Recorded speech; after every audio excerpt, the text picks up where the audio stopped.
Hello friends, Kathiawadi ભાણું હોય અને ઢોકળીનું ચટાકેદાર શાક ન હોય એવું તો બને જ નહીં.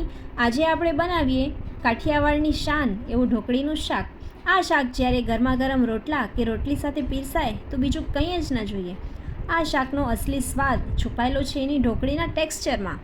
જો ઢોકળી કડક લાગે તો ખાવામાં મજા ના આવે અને બરાબર જામે નહીં તો ઢોકળી તૂટી જાય. તો આજે આપણે જોઈએ એકદમ સોફ્ટ અને જાળીદાર ઢોકળી બનાવવાની રીત અને શાક બનાવતી વખતે ધ્યાનમાં રાખવાની ટિપ્સ. તો ચાલો શરૂ કરીએ. ઢોકળી બનાવવા માટે 1 કપ ચણાનો લોટ લઈએ. એમાં બેઝિક મસાલા જેમાં થોડીક હળદર, લાલ મરચું, હિંગ અને મીઠું એડ કરી મસાલાને લોટ સાથે મિક્સ કરી લઈએ અને પછી 1 કપ જેટલી છાશ લઈએ અને લોટમાં થોડી એડ કરતા જઈએ અને મિક્સ કરતા જઈએ અને ધ્યાન રાખીએ કે લંપ ના રહે. 1 કપ છાશ એડ કરી છે અને 1 કપ આપણે પાણી એડ કરી અને સારી રીતે મિક્સ કરી લઈએ. હવે એક પેનમાં 1 ચમચી જેટલું તેલ લઈ તેલ ગરમ થાય એટલે આપણે આ બેટરને એડ કરીએ અને ફ્લેમ અહીં મીડિયમ રાખીશું અને સતત એને હલાવવાનું છે. થોડી જ વારમાં બેટર ગરમ થશે એટલે જામવાનું શરૂ થશે. એટલે જો આ સ્ટેજ ઉપર આપણે સતત નહીં ચલાવીએ તો લોટ સ્મૂધ નહીં બને અને ગાંઠા પડી જશે. એટલે આપણે એને સતત હલાવશું અને જેમ જેમ આ બેટર ઘટ્ટ થશે એમ બધા જ ગઠ્ઠા નીકળી જશે અને 5 થી 7 મિનિટ લાગશે ઢોકળીના બેટરને ઘટ્ટ થવા માટે. અને જુઓ અહીં રિબિન જેવું પડે છે અને હજી થોડીક વાર એને ચલાવશું.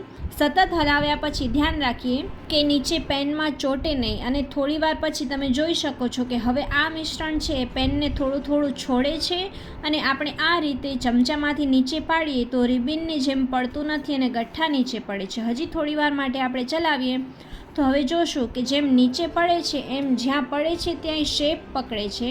જે રિબિન હવામાં છે એ પણ થોડીક જામતી જાય છે. તો અહીં બેટર છે આપણું તૈયાર છે. બીજી રીત છે કે કોઈ પણ એક ડીશની પાછળ ઢોકળીનું નાનું એવું લેયર મૂકો અને થોડી વાર પછી જામી જાય અને ઉખડવા માંડે તો પણ ઢોકળીનું બેટર છે તૈયાર થઈ જશે. અહીં વધારે પડતું બેટરને નહીં હલાવીએ નહીં તો ઢોકળી આપણી કડક થઈ જશે. આ પરફેક્ટ કન્સિસ્ટન્સી છે. હવે આપણે એને ડીશમાં પાથરી લેશું અને વ્યવસ્થિત ઉપરથી શેપ આપવા માટે 1 ચમચા પર આ રીતે તેલ લગાવી અને સારી રીતે પાથરી લઈશું. 10 થી 15 મિનિટ પછી આ ઢોકળી છે એ પ્રોપર સેટ થઈ જશે અને આ રીતે આપણે એને નાના પીસ કરી લઈએ. જો એકદમ જ સોફ્ટ અને મુલાયમ ઢોકળી છે તૈયાર થઈ ગઈ છે.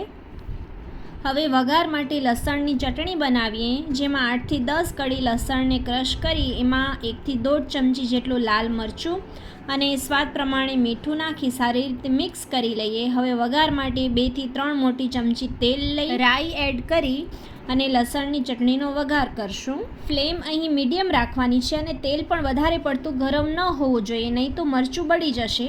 અહીં ચટણી તેલ સાથે મિક્સ થઈ જાય એટલે આપણે લીલા મરચાં અને થોડી હિંગ એડ કરી અને ગરમ પાણી એડ કરીએ. 1 વાટકી જેટલું દહીં લઈ એમાં 1 ચમચી ચણાનો લોટ એડ કરી અને મિક્સ કરી લઈએ અને આ મિક્સચર છે એ આપણે પાણીમાં એડ કરશું અને એમાં આપણે ઢોકળી એડ કરી દેવાની છે. સારી રીતે મિક્સ કરી 5 ચમચી જેટલું હળદર નાખી અને ઉકળીએ. દહીંમાં આપણે ચણાનો લોટ એડ કર્યો છે જેથી દહીં છે એ ફાટશે નહીં. થોડું ઉકળી જાય એટલે 1-2 ઢોકળીને આપણે આ રીતે ક્રશ કરી લઈએ એટલે દહીં અને ઢોકળીનો રસ એકબીજામાં સરસ રીતે મિક્સ થઈ અને ઢોકળીને એકદમ જ ફ્લફી ટેક્સચર આપશે.